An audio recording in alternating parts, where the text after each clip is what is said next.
जय हिंद दोस्तों, स्वागत है आपका आपके अपने यूट्यूब चैनल पे। दोस्तों, ये वीडियो आपके लिए बहुत ही लाभकारी है क्योंकि आज हम लेकर के आए हैं विज्ञान का ये वीडियो कक्षा 10 के लिए विज्ञान का पेपर है जो हमारे स्टूडेंट्स 2025 में अपनी परीक्षा दे रहे हैं, यूपी बोर्ड या अन्य बोर्ड की। उनके लिए ये वीडियो बहुत ही कारगर साबित होने वाला है क्योंकि आज हम विज्ञान में जो 20 नंबर के आपके ऑब्जेक्टिव होने वाले हैं, 20 नंबर जो आपके बहुविकल्पीय प्रश्न होने वाले हैं, उनका वीडियो हम लेकर के आए हैं जो आपके हर चैप्टर से लिया गया है। तो बहुत ही इम्पोर्टेंट वीडियो होने वाला है आपके लिए, तो आप बने रहें हमारे साथ। देखें ये आपका ऑब्जेक्टिव क्वेश्चन किस तरह से आता है और पूरे चैप्टर को एक ही वीडियो में कवर किया गया है। तो बिना देरी किए हुए ले चलते हैं आपको आपके क्वेश्चन बैंक की दुनिया में। ये रहा आपका, देखिए ये रहा विज्ञान। ये पार्ट का नाम है रासायनिक अभिक्रिया एवं समीकरण, पहला पार्ट। और ये रहा आपका पहला ऑब्जेक्टिव क्वेश्चन, ये रहा आपका पहला ऑब्जेक्टिव क्वेश्चन। जी हाँ, आपको बता दें क्योंकि आपके लिए जो ऑब्जेक्टिव क्वेश्चन है वो आपको 20 नंबर का ऑब्जेक्टिव क्वेश्चन होगा। और एक बात और ध्यान रखना है आपको, जो आपका ऑब्जेक्टिव क्वेश्चन है वो आपको OMR सीट पर आपको देना है, ठीक है।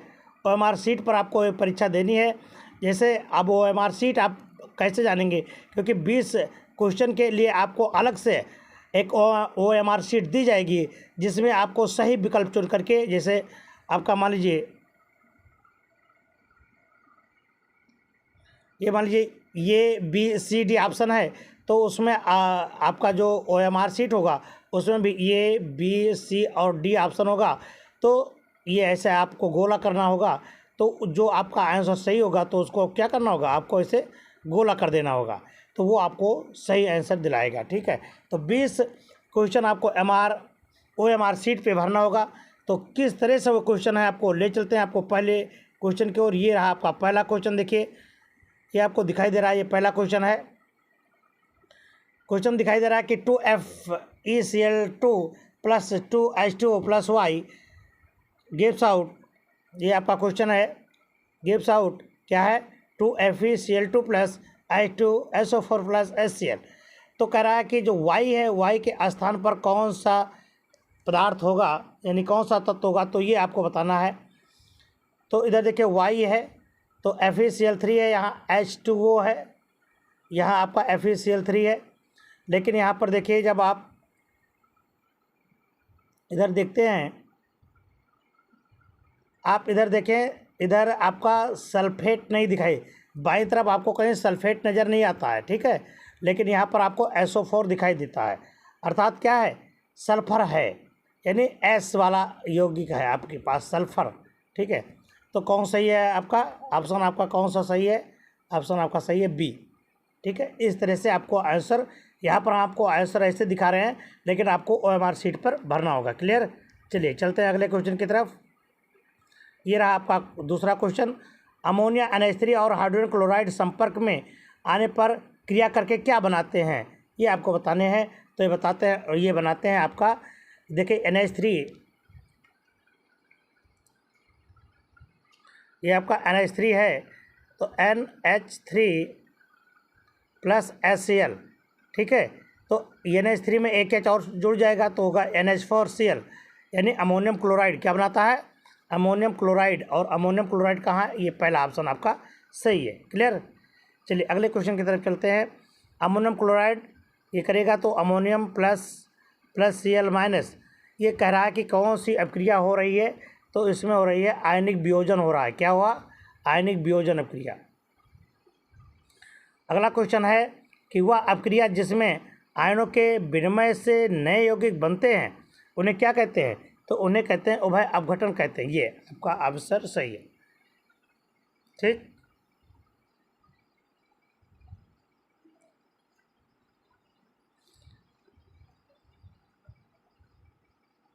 अगला क्वेश्चन आ गया आपके यहाँ पर स्क्रीन पर, देखिए पांचवा क्वेश्चन कह रहा है कि निम्नलिखित में से क्या रासायनिक परिवर्तन है। देखिए परिवर्तन आपको बताया गया कि 2 प्रकार के होते हैं। तो लोहे में जंग लगना, विद्युत बल्ब का जलना, मोम का पिघलना, बर्फ और पदार्थ का चुंबकन। तो लोहे में जंग लगना, ये कौन सा परिवर्तन है, ये रासायनिक परिवर्तन है। देखिए आपको बताया गया है कि जैसे विद्युत बल्ब का जलना भौतिक परिवर्तन है, मोम का पिघलना भी भौतिक परिवर्तन है। तो कौन सही है आपका? ये सही है पहला ऑप्शन। लोहे पर जंग लगना, अब देखिए अब क्रिया को उलट दिया गया है, उलट दिया गया। लोहे पर जंग लगना किस प्रकार की क्रिया है? ठीक है, ये आपको से पूछा जा रहा है।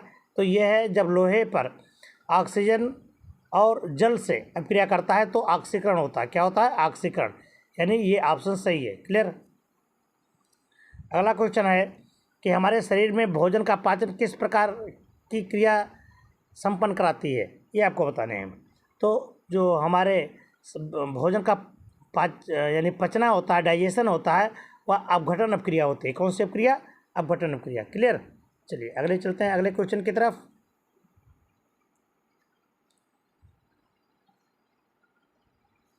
अगला क्वेश्चन है ऊष्मा शोषी। ये लिखा है आपका ऊष्मा शोषी कौन अपक्रिया होती है? ऊष्मा विद्युत में परिवर्तन हो जाता है। ऊष्मा का देखिए ऊष्मा शोषी और ऊष्मा छेपी दो प्रकार की अपक्रियाएं होती हैं। एक है ऊष्मा छेपी और ऊष्मा शोषी। तो ऊष्मा शोषी यानी शोषण करना, जिसमें ऊष्मा अवशोषित की जाती है, अवशोषण होता है, उसे कहते हैं ऊष्मा शोषी अपक्रिया, यानी बी सही है आपका। प्रतिस्थापन अपक्रिया अगला क्वेश्चन है प्रतिस्थापन अपक्रिया मुख्य गुण है, यानी इसका मुख्य गुण क्या है? ये एल्कीन का किसका करता है प्रतिस्थापन अपक्रिया? तो ये करता है पैराफिन का। किसका? पैराफिन का।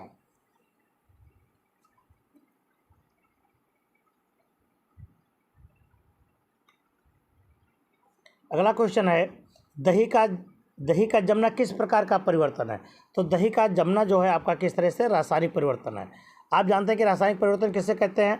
रासायनिक परिवर्तन वो परिवर्तन होता है जिससे कोई नए उत्पाद का निर्माण हो जाता है, और सीधी सी बात है कि उत्पाद से अभिकारक का निर्माण नहीं होता है। तो यहाँ पर जो रासायनिक परिवर्तन है, ये दूध का जमना, ये आपका कौन सा परिवर्तन है? रासायनिक परिवर्तन है। क्लियर? चलिए अगले क्वेश्चन की तरफ हम लोग चलते हैं।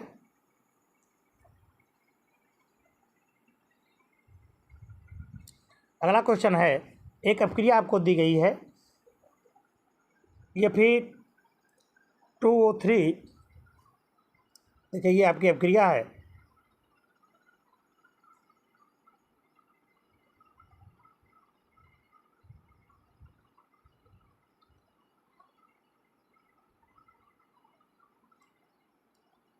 ये आपको एक अपक्रिया दी गई है, ये फिर 2O3 plus 2Al gives out Al2O3 plus 2Fe। ये अपक्रिया है किसकी? विस्थापन अपक्रिया की है या किसकी है? तो ये आपकी विस्थापन अपक्रिया। क्लियर? एक है अपक्रिया CuO plus H2 gives out Cu plus H2O में ऑक्सीकरण पदार्थ कौन सा होता है? तो ऑक्सीकरण पदार्थ होता है कॉपर ऑक्साइड। ये ठीक है। अगला क्वेश्चन है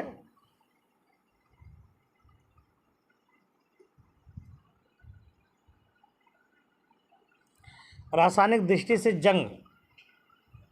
तो जो जंग होते हैं वो किससे होते हैं? वो ये है हाइड्रेटिक फेरिक ऑक्साइड से। ठीक है, तो ये आपका ऑप्शन सही है। रासायनिक अपक्रिया में भाग लेने वाले पदार्थों को क्या कहते हैं? देखिए जो रासायनिक अपक्रिया में जैसे आपका देखिए ये प्लस बी मान लीजिए है, गिव्स आउट AB। मान लीजिए आपका ये कोई अपक्रिया है, तो इसमें पूछ रहा है ये और ये क्या कहलाते हैं? तो जो इधर वाली चीज़ होते हैं उसे कहते हैं अभिकारक। क्या कहते हैं? अभिकारक। और तीर से दाईं तरफ जो होता है उसे कहते हैं उत्पाद। ठीक है, तो ये पूछ रहा है कि अपक्रिया में भाग लेने वाले, इन चीज़ को पूछ रहा है कि अपक्रिया में भाग लेने वाले पदार्थ कौन से हैं? तो अपक्रिया में भाग लेने वाले जो पदार्थ हैं वो क्या है आपके? क्या कहलाते हैं? अभिकारक कहलाते हैं। ये सही है। ठीक है, अगला क्वेश्चन कह रहा है कि ऑक्सीकरण वह रासायनिक अपक्रिया है जिसमें क्या होता है? जिसमें इलेक्ट्रॉन पृथक होते हैं। ठीक है, ये अगला क्वेश्चन है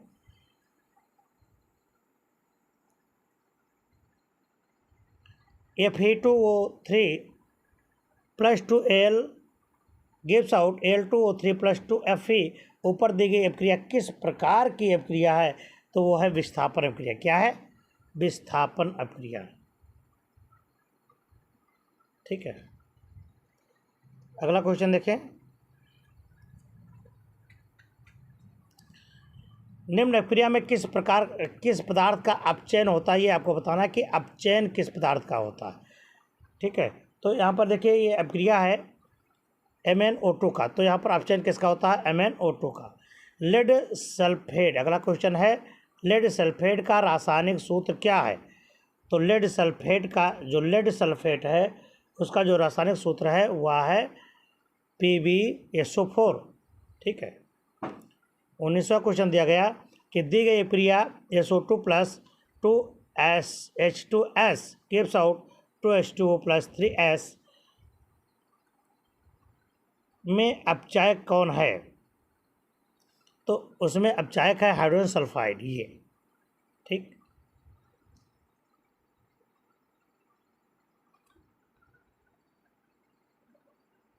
इसमें देखिए अपचायक कौन सा है? इसमें आपका ए है। अगला है लोह चूर्ण पर तनु हाइड्रोक्लोरिक अम्ल डालने पर क्या होता है? सही पर निशान लगाइए। ये बताया जा रहा है कि सही पर आपको निशान लगाने हैं। तो क्या होगा? हाइड्रोजन गैस और आयरन क्लोराइड बनता है ये। ठीक है। अगला क्वेश्चन है लेड नाइट्रेट का रासायनिक नाम क्या है? लेड नाइट्रेट का जो रासायनिक नाम है वो क्या है? ये। ठीक है। तो ये पहला पार्ट का हुआ। अब देखिए दूसरे पार्ट का ऑब्जेक्टिव चालू हो गया। ये देखिए, ये आपका एसिड और बेस, एसिड और बेस का है, यानी अम्ल और क्षार का है। तो देखिए अब अगला क्वेश्चन आ गया आपके पास। देखिए ये रहा आपका क्वेश्चन, कह रहा है निम्नलिखित में दुर्बल अम्ल कौन है? ठीक है।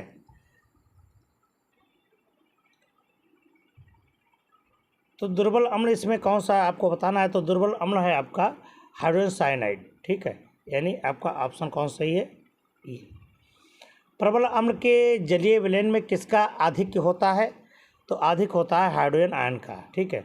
अम्लीय विलयन में लिटमस पेपर डालने पर उसका रंग होता है कैसा? जब अम्लीय होगा तो उसका क्या होगा? लाल होगा। क्लियर।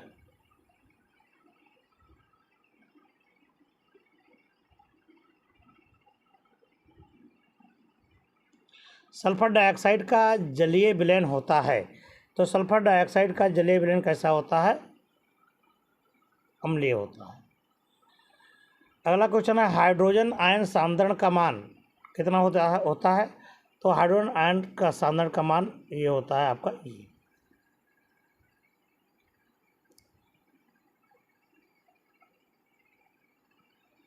अगला है एक अम्लीय विलयन में मिथिल ऑरेंज का रंग होता है किसमें? तो ये विलयन में मिथिल ऑरेंज का रंग कैसा होता है? लाल होता है। निम्न में से कौन सी धातु अम्ल में से हाइड्रोजन विस्थापित करती है? तो हाइड्रोजन को विस्थापित करती है मैग्नीशियम। अगला क्वेश्चन है किसी विलयन का पीएच मान 4 है, इसमें उपस्थित हाइड्रोजन आयन की सांद्रता आपको ज्ञात करनी है। तो वो है आपका कितना? 1.1 × 10⁻⁴ मोल प्रति लीटर।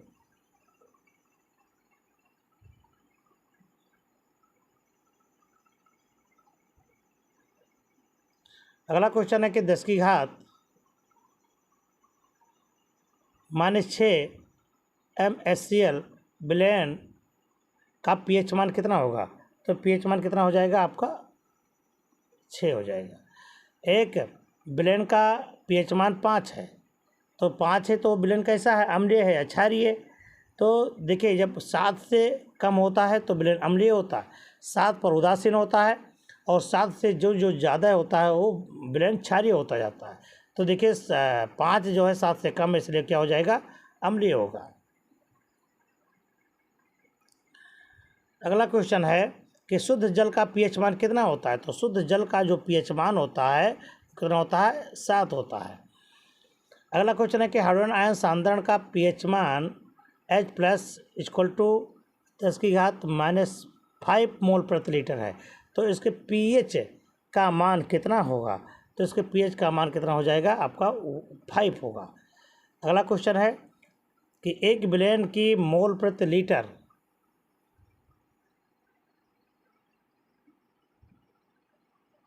एक विलेन के मोल प्रति लीटर में हाइड्रोजन आयन की सांद्रता हाइड्रोजन के आयन की सांद्रता जो है 10⁻⁻1 है, तो इसका पीएच मान कितना हो जाएगा? तो इसका पीएच मान कितना होगा? -1 है, तो इसका मतलब 1 हो जाएगा। प्रबल अम्लीय विलेन में मिथिल ऑरेंज का रंग होता है कैसा? ये आपसे पूछा जा रहा है। तो ये होता है लाल।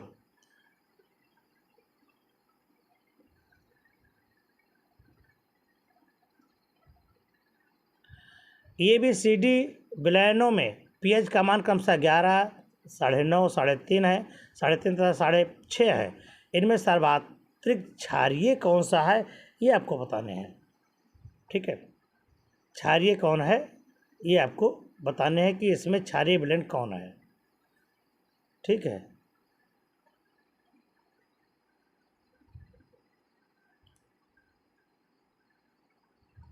तो इसमें ABCD विलयनों के पीएच मान क्रमशः कितने हैं?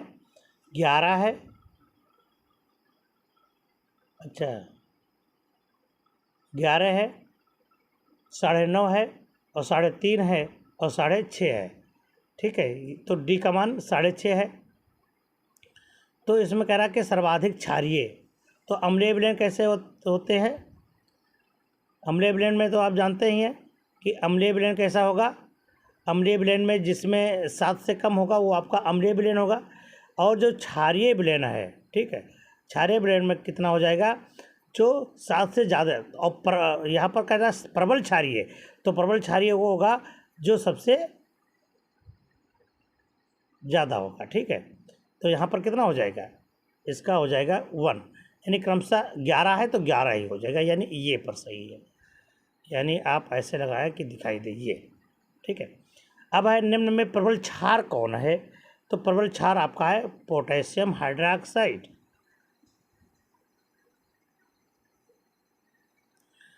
करा K2SO4 Al2SO4 का होता है 24H2, यानी पोटास एलम्स है को जल में घोलने पर बनने वाला आयन। तो द्विक लवण है, 2 में आपका टूट जाएगा, है ना, 2 पोटेशियम एल्युमिनियम और सल्फेट में टूट जाएगा, ये आयनित हो जाएगा। ठीक है, तो ये आपका बना। कह रहा है कि एक विलयन में हाइड्रोक्साइड आयन की सांद्रण 1 गुणे 10⁻⁻12 मोल प्रति लीटर। तो इस विलयन का पीएच मान कितना होगा? तो इस विलयन का पीएच मान हो जाएगा आपका 2। कह रहा है कॉपर सल्फेट विलयन का पीएच मान होगा। कॉपर सल्फेट का जो पीएच मान विलयन होगा वो क्या हो जाएगा? ये। ठीक है,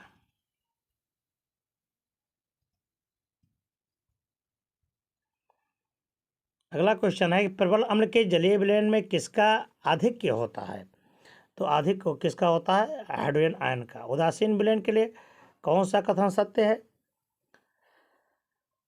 तो उदासीन विलयन के लिए क्या है, कौन सा कथन सत्य है? तो इसके लिए आपको जाना पड़ेगा ऑप्शन नंबर,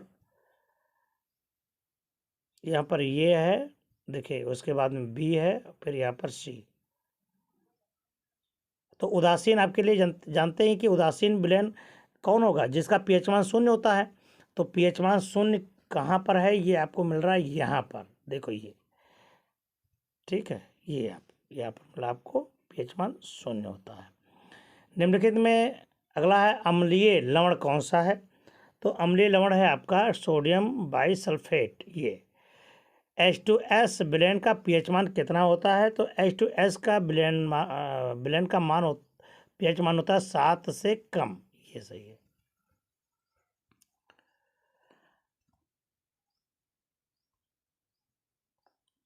अगला क्वेश्चन है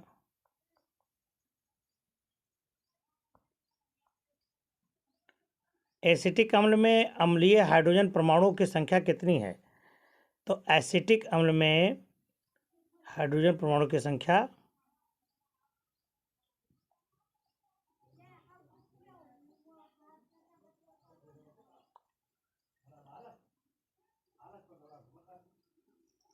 ये है।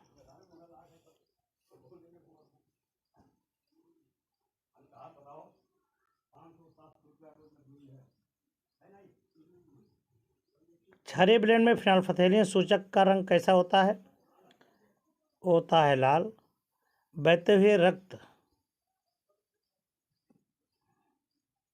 बहते हुए रक्त को रोकने के लिए उपयोगी है कौन? फिटकरी, ये तो आप जानते ही हैं। अगला क्वेश्चन है आपका,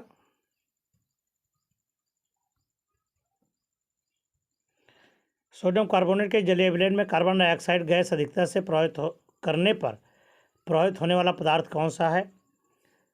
तो ये कौन सा पदार्थ है आपका? Sodium bicarbonate. ये क्वेश्चन करा नौसादर का सूत्र, रासायनिक सूत्र क्या है? तो नौसादर का रासायनिक सूत्र है आपका अमोनियम क्लोराइड, ये है। विरंजक चूर्ण में तन सल्फ्यूरिक अम्ल की अपक्रिया से गैस कौन सी निकलती है, ये आपको बताने हैं। तो निकलती है आपकी क्लोरीन गैस।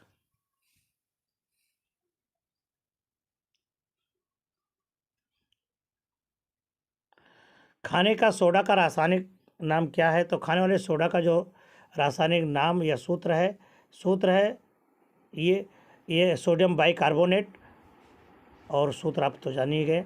सोडियम कार्बोनेट का जलीय विलयन कैसा होता है? सोडियम कार्बोनेट का जलीय विलयन कैसा होता है? क्षारीय होता है। धावन सोडा का रासायनिक सूत्र क्या होता है? ठीक है, तो धावन सोडा का रासायनिक नाम होता है सोडियम कार्बोनेट डेका हाइड्रेट। क्या? Sodium carbonate Deka hydrate. Deka माने 10, हाइड्रेट माने जल। ठीक है,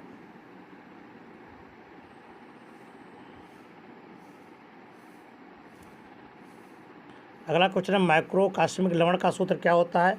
तो माइक्रोकास्मिक लवण का सूत्र होता है ये। ठीक है, अगला क्वेश्चन है आपका,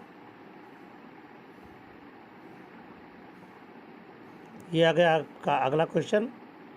एसिटिक अम्ल एक दुर्बल अम्ल है क्योंकि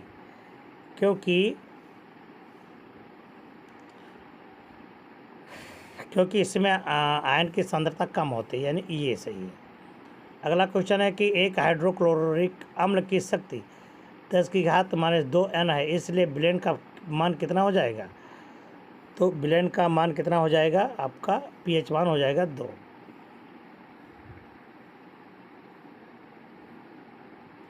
अगला क्वेश्चन आ गया आपके सेट पर, देखिए।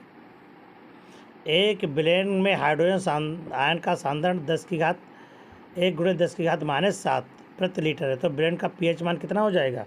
तो विलयन का pH मान हो जाएगा 7। अगला है सल्फ्यूरिक अम्ल में अम्लीय हाइड्रोजन परमाणु की संख्या है। सल्फ्यूरिक अम्ल में अम्लीय हाइड्रोजन परमाणु की संख्या कितनी है? तो वो है आपकी 2। अगला क्वेश्चन पूछा जा रहा है, देखिए बड़ा इंपॉर्टेंट क्वेश्चन है कि अम्लीय विलयन का pH मान कितना होता है? तो जो अम्लीय विलयन का pH मान कितना होता है?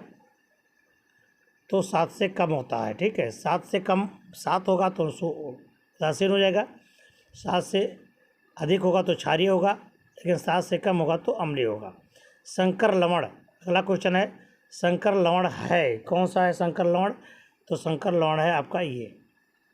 ठीक है, अगला क्वेश्चन आ गया आपके स्क्रीन पर। पोटास एलम्स का रासायनिक सूत्र क्या है? तो पोटास एलम्स का रासायनिक सूत्र है K2SO4 Al2SO4 का और 324H2O। ठीक है, ये जल को जीवाणु रहित बनाने के लिए उपयोगी पदार्थ है। तो जल को उपयोगी बनाने के जीवाणुओं से रहित करने के लिए जो पदार्थ है वो है विरंजक चूर्ण। अगला है आग बुझाने वाले संयंत्रों में प्रयुक्त होता है क्या? जब आग बुझाई जाती है तो उसमें सोडियम कार्बोनेट लगाया जाता है, यानी सोडियम कार्बोनेट प्रभावित किया जाता है। एक विलयन में हाइड्रोक्साइड आयन की सांद्रण 1 × 10⁻² है मोल प्रति लीटर, तो इस विलयन का pH मान कितना होगा? तो ये आपका 2 होगा। अगला क्वेश्चन कह रहा है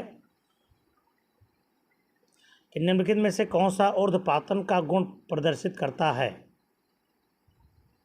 तो ऊर्ध्वपातन का गुण जो प्रदर्शित करता है वह है नौसादर, यानी अमोनियम क्लोराइड।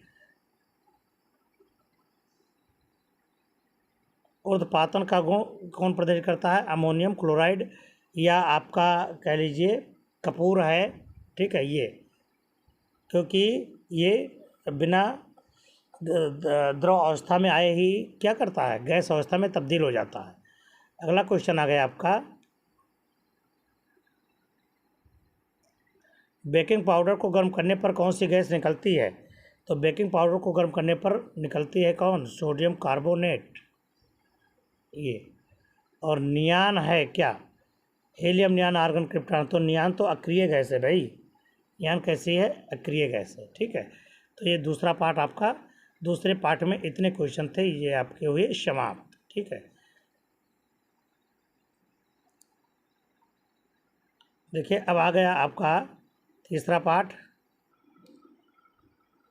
तो ये तीसरा पार्ट आपका आ गया। तीसरे पार्ट में मैट में मुख्यतः होता है, तो मैट में मुख्यतः क्या होता है? ये है आपका ऑप्शन कौन सा है? ये सही है, कॉपर सल्फाइड, फेरस सल्फाइड यानी FeS। फफोलेदार कॉपर कौन है? तो फफोलेदार कॉपर है जिसमें शुद्ध 2% अशुद्ध कॉपर होता है।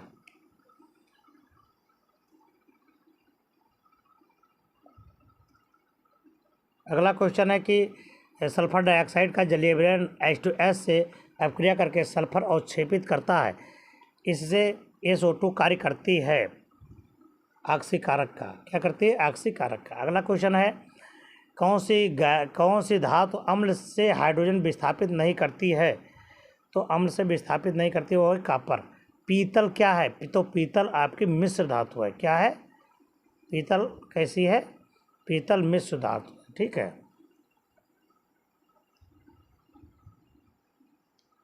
ये पीतल कैसी है? मिश्र धातु है। अगला है, कॉपर पायराइड को वायु में गर्म करने पर सल्फर को दूर करने की क्रिया को क्या कहते हैं? उसको कहते हैं भर्जन। ठीक है,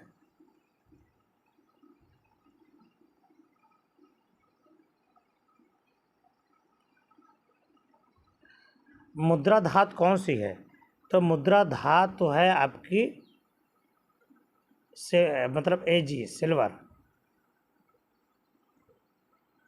पी ऑप्शन सही है। एंटीमनी है, तो एंटीमनी कौन है? एंटीमनी है आपकी उपधातु है। अमलगम, अमलगम क्या होते हैं? अमलगम एक प्रकार का यौगिक होता है। अगला क्वेश्चन है, निम्न में से कौन सी धातु ठंडे जल से हाइड्रोजन गैस निकालती है? वो है आपके पोटेशियम। ठीक,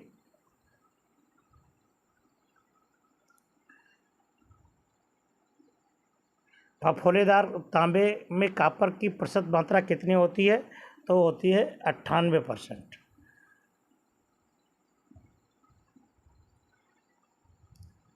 अगला क्वेश्चन आ गया, ताम्रग्लास, ताम्रग्लास का रासायनिक सूत्र क्या है? तो ताम्रग्लास का रासायनिक सूत्र है आपका ये।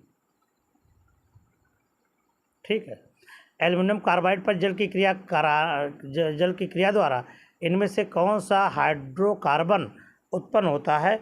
वो आपको बताना है। तो निकलता है एसिटिलीन, C2H2 निकलती है।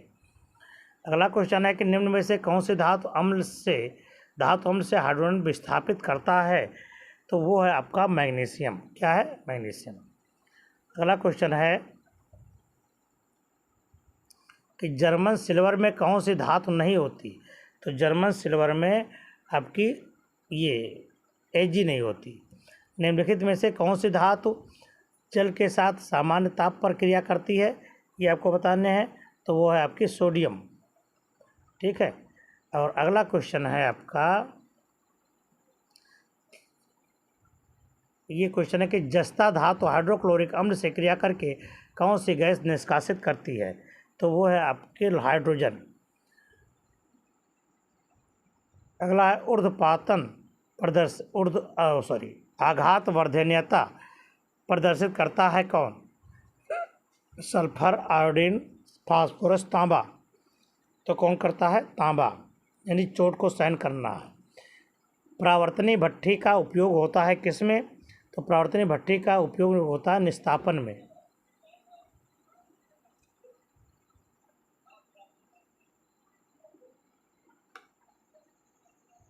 मिश्र धातु, है किसमें, कापर और जिंक फास्फोरस। अमोनिया गैस को, देखिए इस क्वेश्चन को, अमोनिया गैस को शुष्क करने के लिए कौन से पदार्थ प्रयुक्त किए जाते हैं, तो वो है आपका ये कैल्शियम ऑक्साइड।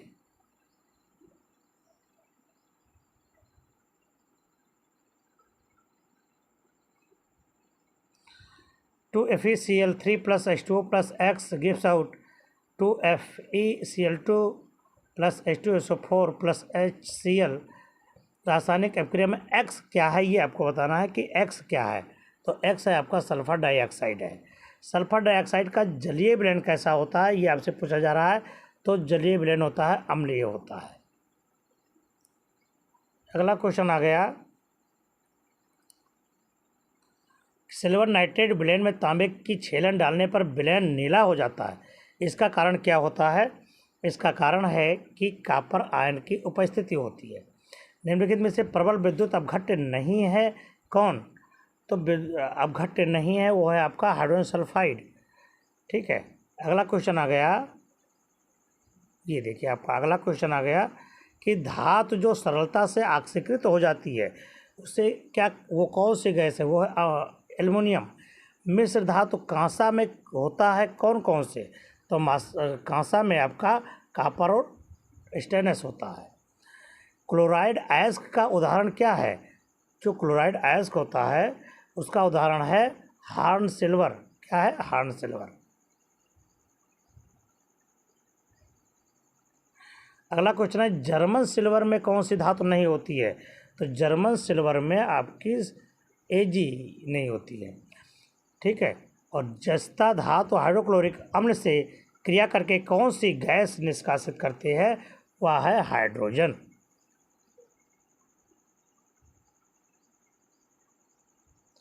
एक तत्व ये भी CD के मानक अपचयन विभव क्रमशः इतने इतने दिए गए हैं, इनमें सबसे अधिक क्रियाशील कौन सा है ये आपको बताने हैं। तो जो सबसे कम मात्रा जिसकी होती है वो अधिक क्रियाशील होता है, यानी आपका D। परावर्तनीय भट्ठी का उपयोग होता है किसमें, परावर्तनीय भट्ठी का उपयोग होता है निस्तापन में। अगला है,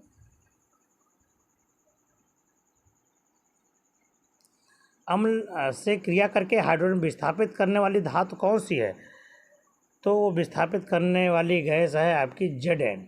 निम्नलिखित में से कौन सी धातु जल के साथ सामान्य ताप पर अभिक्रिया कर लेती है, तो वो है आपका सोडियम।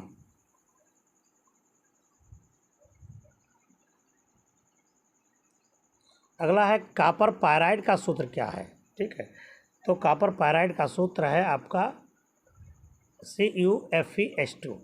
तांबे का अयस्क क्या है, तो तांबे का जो अयस्क है वह है आपका मैकेलाइट। ठीक है,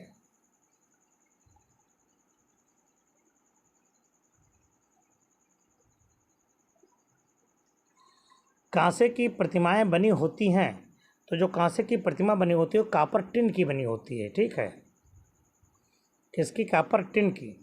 और सल्फाइड खनिज कौन होते हैं, सल्फाइड खनिज आपके कॉपर पायराइट होते हैं। और अगला क्वेश्चन कह रहा है कि SO2 का जलीय विलयन कैसा होता है, तो SO2 का जलीय विलयन सल्फ्यूरस अम्ल होता है। ठीक है, तो ये पाठ समाप्त हुआ। अब आ गया अगला पाठ।